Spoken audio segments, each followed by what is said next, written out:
দেখো বন্ধুরা, আমি বলেছিলাম তোমাদেরকে যে আমার ট্রেনিংয়ের আর একটা পরীক্ষা বাকি আছে, সেটা হচ্ছে 30 তারিখ। তো 30 তারিখে আমার হচ্ছে ওয়ার্ক এডুকেশন, অর্থাৎ হাতের কাজের সমস্ত প্র্যাকটিক্যাল পরীক্ষাগুলো আছে। এতদিন যে ট্রেনিংটা নিয়েছি তার প্র্যাকটিক্যালগুলো আছে কালকে। এ দেখো, আমি যে কাগজের ফুলটা তোমাদের সাথে শেয়ার করেছিলাম, কাগজের ফুলের মালাটা, দেখো এটা সব প্রিন্ট আউট বের করে নিতে হয়েছে।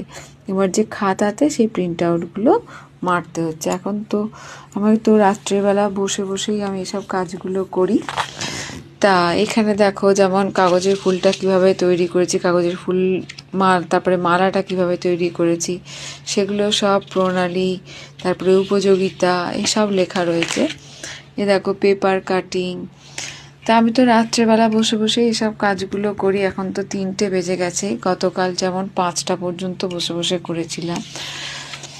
তো এরকমভাবেই চলছে। তোমাদের কেমন লাগলো অবশ্যই জানাবে। এখনকার মতো